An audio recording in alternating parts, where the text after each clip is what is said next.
Rəhman və Rəhim olan Allahın adıyla. Salam, xoş gedirsiniz əziz müsəlmanlar. Allah oruc və namazlarınızı qəbul etsin inşallah. Bu günləri biz növbəti ayə barəsində danışacaq. Növbəti ayəni bizə çatdırmaq istədiyi məsələ barəsində danışacaq və bu da Maidə surəsinin 1-ci ayəsidir. Maidə surəsinin 1-ci ayəsinin bir hissəsində mütəal olan Allah iman əhlindən əhdlərinə vəfa etməyi istəyir. Buyurur: "Ya eyyuhellezine amenu awfu bil uqud." Ey iman əhliləri, ey o kəslər ki iman gətirib gəliblər, əhdlərinizə vəfalı olun. İnsanlar, müsəlmanlar əhdlərinə vəfalı olmalıdırlar və bunlar borcdur bir müsəlmanın üstündə, bir vəzifədir.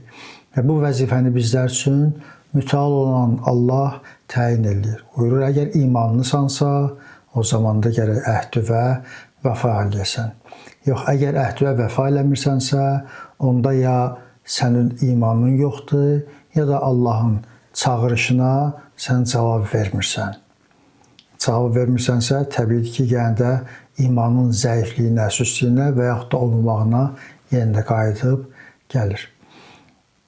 Peyğəmbərimiz zamanında o qədər əhdinə vəfalı olub ki, o qədər verdiyi sözün üstündə möhkəm dayanıb ki, o zaman məsələn Peyğəmbərimizi əmin adlandırırdılar. Hətta Peyğəmbərimiz Peyğəmbərliyə yetişməmişdən öncə beləsinə Peyğəmbərimizi əmin adlandırdılar. Dedilər ki, bu şəxs əmin şəxsdir. Hətta Peyğəmbərimiz Peyğəmbərliyə yetişəndən sonra, Peyğəmbər olandan sonra o insanlar ki, məsələn, Məkkə müşrikləri idilər, harasa gedirdilər ticarətə.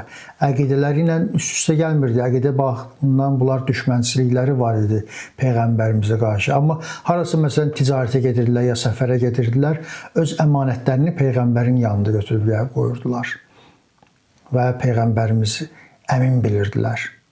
Baxmayaraq ki, bunların fikir ayrılıqları var idi. Hətta Peyğəmbərimizdən bizdə hədislər var, buyurur ki, o şəxslər ki, sizə əmanət eləyiblər və siz onlarla əhd və peyman bağlamısınız, onlarla hər hansısa bir əhd peymanınız var, o əhd peymanlara riayət edin.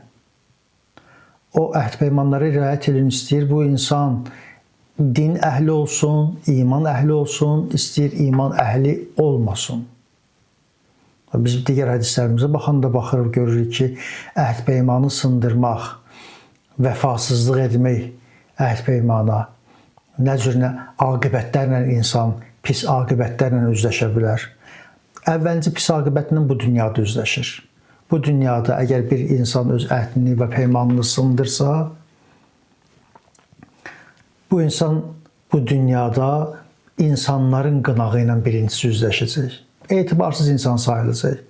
Nə ona söz deyilər, nə ona söz etibar olunar, nə ona bir iş etibar olunar, nə ona onunla hər hansısa bir, nə bilim, müamilələr olunar. Heç bir şey. Bu insan bu dünyada artıq etibarını itirdi. Və ən pis şeydir ki, insan bu dünyada etibarını itirsin.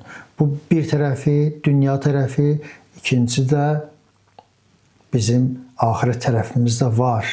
O bir dünya tərəfimizdə var və o bir dünyada da bizdən soruşacaqlar ki, Allah sənə dedi, ey iman əhli, ya eyyuhellezine amenu, o kəslər ki iman gətiriblər, awfu bil uqud, bağladığınız əqdlərə, əhd peymanlara vəfalı olun. Nəyə görə vəfalı olmadın? İndi buyur, cavabını ver yine. Bu günlər eyni zamanda ikinci Qədir gecəsidir. İkinci Qədir gecəsi Ramazan mübarəkdə eyni zamanda Qədir əhya saxlamaqdan əlavə də Əmir-əl-Möminin şəhadəti ilə bağlıdır ki, sabahki günü, səhəri günü Həzrət Əli əleyhissalamın şəhadətidir. Mühüm gecələrdir, mühüm saatlardır. Allahdan istəyək ki, biz Allahın huzurunda bizləri müvəffəq eləsin ki, biz əhdimizə, peymanımıza sadiq olanlardan olaq. Biz qiyamətin günündə Peyğəmbər və Əhl-i Beytinin yanında üzü ağ olanlardan olaq və onlarla bağladığımız əhd peymanının üstündə möhkəm qalanlardan olaq. Sağ olun, Allahın amanında qalın.